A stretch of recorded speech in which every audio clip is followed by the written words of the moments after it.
प्रत्येक पिढी आपल्यापेक्षा पुढे असते हा सिद्धांत कोणी नाकारू शकणार नाही.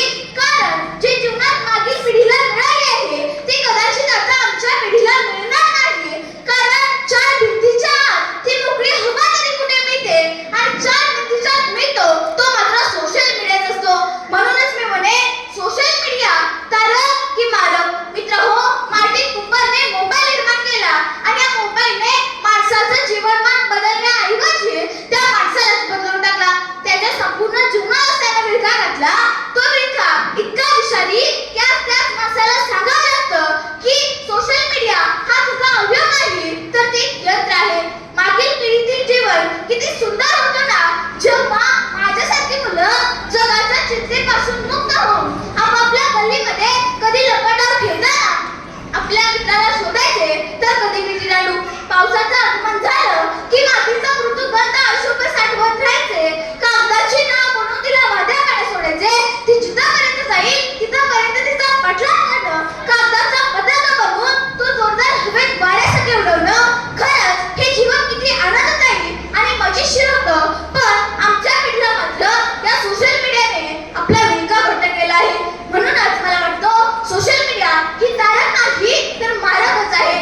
मित्रहो, आमचे तिन्ही ऋतू म्हणजे उन्हाळा, पावसाळा, हिवाळा हेही सोशल मीडियामध्ये संपतात. कोणताही सण असो वा उत्सव हेही याच मोबाईलमध्ये एका मेसेजवर किंवा इमेजवर साजरा करायला लागलाय. आईची कधी माया नाही आणि बापाचं कधी साया नाही अशी ही जीवन हरवलेली आमची वेदना संवेदना जागृत असणारी निर्जीव पिढी कोणत्याही घटनेचं गांभीर्य आमच्या लक्षात येत नाही. इतकं आमचं जीवन या सोशल मीडियाच्या विळख्यात हरवलेलं आहे. मित्रांनो, उदाहरण द्यायचं झालं तर हरियाणातील इयत्ता 4च्या विद्यार्थ्याने आई वडिलांनी हातातील मोबाईल काढून घेतला म्हणून हाताच्या नसा कापून आत्महत्येचा प्रयत्न केला. सुदैवाने तो मुलगा वाचला. पण इतक्या सुलभ गोष्टीसाठी इतक्या लोकांच्या इयत्ता 4तील म्हणजे साधारण 9-10 वर्षाच्या मुलाच्या डोक्यात येतोच कसा. म्हणजे या सोशल मीडियाने टोकाचं पाऊल उचलायला भाग पाडलं. म्हणूनच मी म्हणे सोशल मीडिया तारक की मारक. सोशल मीडियाच्या वापराची नको विज्ञान तंत्रज्ञानावर खापर. सोशल मीडियाच्या वापराची नको विज्ञान तंत्रज्ञानावर खापर. आपण सारे मिळून करूया त्याचा योग्य वापर.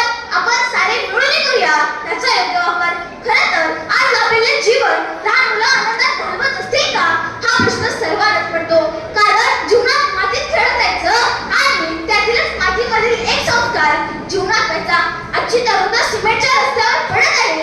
सिमेंट कॉन्क्रीटच्या जंगलात राहिल्यामुळे त्यांना वडावरच्या पाराचा झोक्याचा आनंद घेता येत नाही.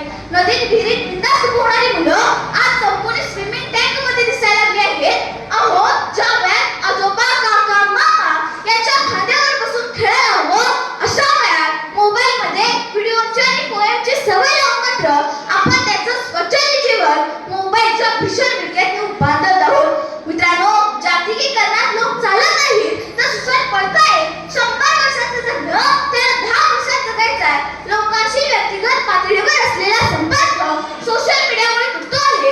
वैयक्तिक संवाद होत नाही. ग्राहकांना आकर्षित करण्यासाठी सोशल मीडियामध्ये सतत नवनवीन प्रयोग केले जातात. त्यामुळे त्याकडे वाढणाऱ्यांची संख्या जोमाने वाढते. एखाद्या व्यक्तीला दुसऱ्या व्यक्तीशी 5 मिनिटं बोलणं कंटाळा वाटतो.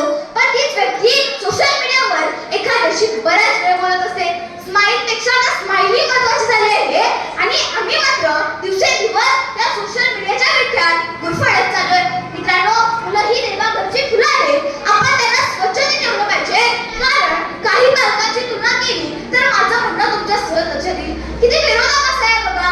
बालमजुरी करणारे पालक आजच्या भाकरीची सोय करण्यात गुंतले आहे तर दुसरीकडे चांगली परिस्थिती असलेले पालक सोशल मीडियाच्या विळख्यात आपलं जीवन खर्ची घालत आहेत. आपलं जीवन खर्ची घालत आहेत. शेवटी या आधुनिक दुनियेच्या विळख्यातून आमचं जीवन अलवार बाहेर पडावं अशा सकारात्मक आशा व्यक्त करते आणि सुंदर अशा जीवनासाठी खत म्हणते.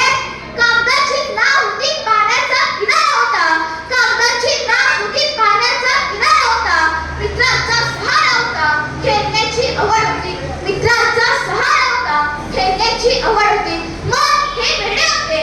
मग हे वेडे होते. कल्पनेच्या दुनियेत जगत होतो. कोठे आलो या सोशल मीडियाच्या युगात. यापेक्षा ते भोळे जीवन सुंदर होते. यापेक्षा ते भोळे जीवन सुंदर होते. मला दुर्गा अमरसिंह कवडे आणि त्याच्यानंतर आहे निकिता राजाराम एटाळे, तर तिनेही तयार हवे. आम्ही